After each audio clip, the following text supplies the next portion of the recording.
सत्राजित नाम का एक राजा, उसके पास में एक समंतक नाम की मणि,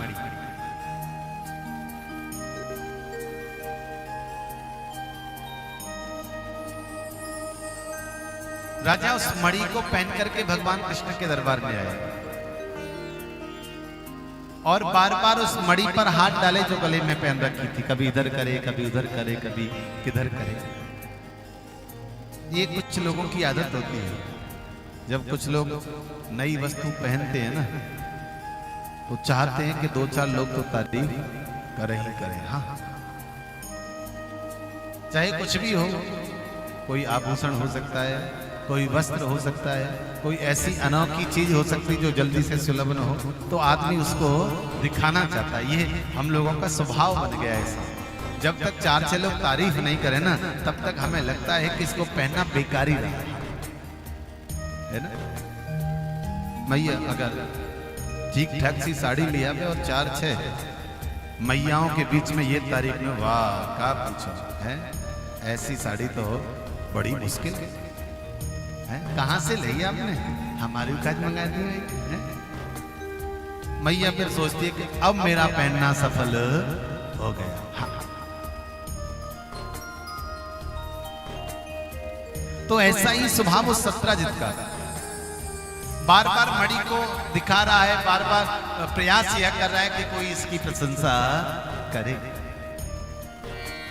सामने ठाकुर जी विराजे, भगवान कहने लगे, सत्राजित आपकी जो मणि है ना वो बहुत सुंदर लग रही है। बोले महाराज बड़ी श्रम से, बड़ी मेहनत से मैंने प्राप्त की है और अनोखी मणि है, ऐसी मणि जल्दी से मिलती पता है आपको कहां से मिली? भगवान बोले कहां से मिली?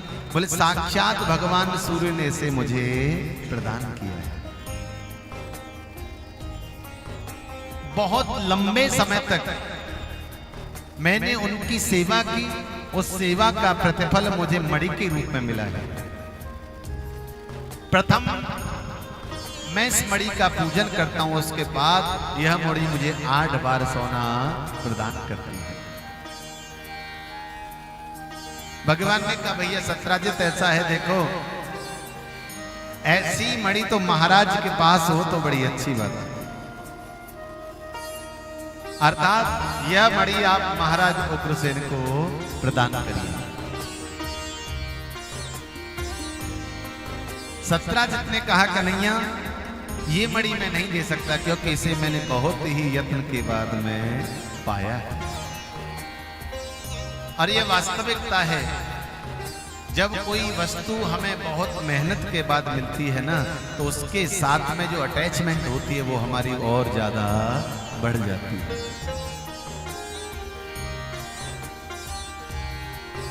वापस आ गया एक दिन इसका भाई प्रसेन मणि को लेकर के जंगल में गया, वहां सिंह ने इसका शिकार कर लिया, वापस नहीं आया। दूतों को भेजा तो पता चला कि प्रसेन मरा हुआ पड़ा है। सत्राजित गहन चिंतन में,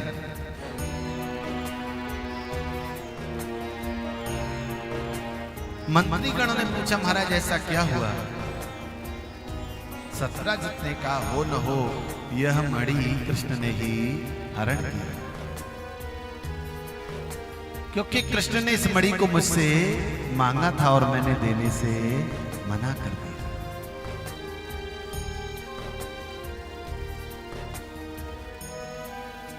सत्राजित ने 2-4 लोगों के बीच में यह बात कही थी,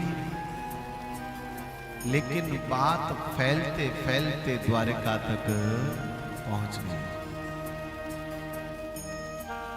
अच्छा, जीवन की कोई खराब बात हो ना किसी की, बुराई जिसे हम कहते हैं, दुर्गुण जिसे हम कहते हैं, वो ऐसे फैलता है जैसे पेट्रोल हो ना और उसमें हल्का सा आपको अपने आप चला जाएगा वहां।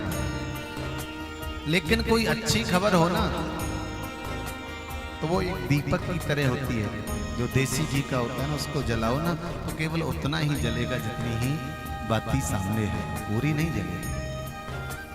ऐसे ही जो बुराई होती है, जो दुराचार होता है,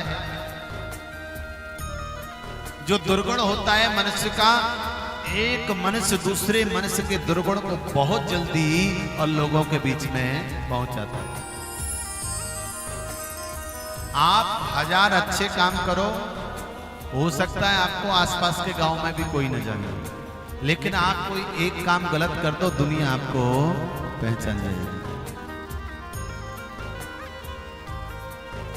ये हम लोगों का स्वभाव ऐसा बन गया है कि हम दूसरे की बुराई को, दूसरे की निंदा को कहने में बड़े, कि जितनी तन्मयता के साथ हम दूसरे की बुराई कर रहे हैं, दूसरे के अवगुण का बखान कर रहे हैं, क्या ऐसे अवगुण हमारे अंदर भी हैं? कभी नहीं विचार।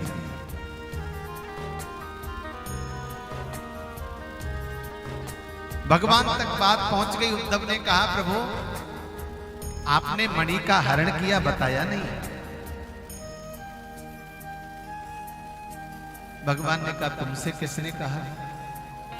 उद्धव जी बोले, महाराज मुझसे नहीं, प्रजा में हर वर्ग के हर प्राणी को पता है कि आपने मणि का हरण किया है। भगवान बोले, इसमें किसी का दोष नहीं है, मैंने चतुर्थी के चंद्रमा का दर्शन किया था, इसकी वजह से ही आज मुझे यह झूठा कलंक लग रहा है। कोई बात नहीं, इसको दूर भी मैं स्वयं करूंगा।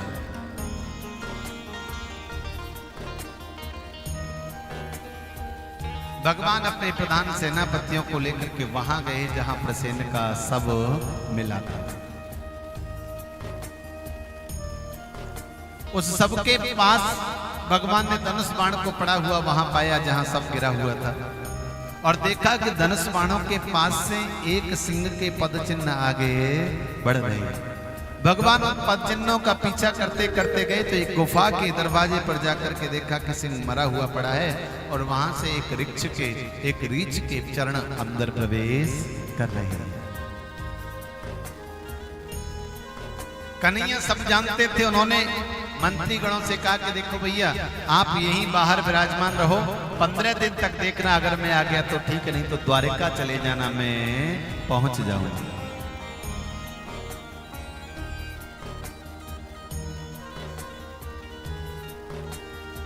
भगवान जब अंदर प्रवेश किया उस अंधेरी गुफा के अंदर, तो उस गुफा के मध्य में भगवान ने एक दिव्य प्रकाश को पाया। गोविंद समझ गए कि मणि यही है। देखा तो एक कन्या उस मणि के साथ खेल रही। जब कन्या से मणि देने के लिए कहा तो कन्या ने अपने पिता को बुला लिया और स्वयं ऋक्षराज आ गए।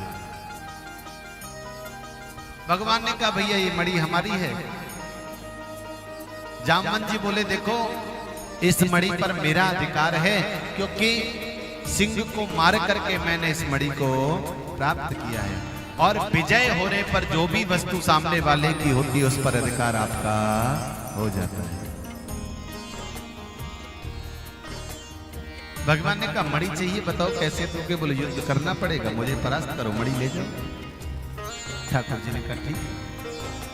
आज भगवान और जामवंत जी का 27 दिन तक युद्ध चला, कोई भी थकने को तैयार नहीं।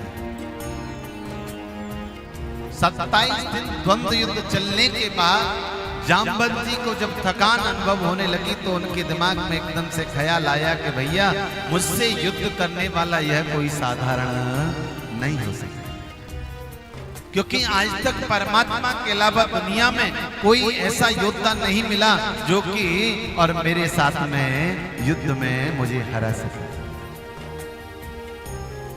दोनों हाथ जोड़े जामवंत जी खड़े हुए और कहा, प्रभु आप सच्ची सच्ची बताइए कौन है? कहीं आप मेरे प्रभु इष्ट मेरे राम ही तो नहीं है, जो आज अपने वचन को सिद्ध करने के लिए यहां पधारे हैं? जिस समय राम रावण का युद्ध विराम हुआ तो राम जी ने सबको वरदान दिया, जो चाहिए मांगा। जामवंत जी भी हाथ जोड़कर खड़े हुए। भगवान ने कहा कि आप भी मांगिए। तो जामवंत ने कहा, प्रभु भले ही राम और रावण का युद्ध हो गया हो,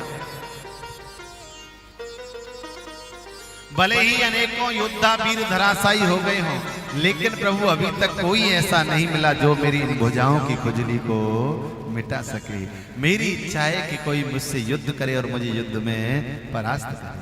भगवान ने कहा सुनो, इस अवतार में तो मैं मर्यादा पुरुषोत्तम हूं, इसलिए इसमें तो तुम्हारी ये इच्छा पूरी होगी नहीं, लेकिन हाँ अगले अवतार में जब आऊंगा तो आपकी इस इच्छा को पूरा करूंगा।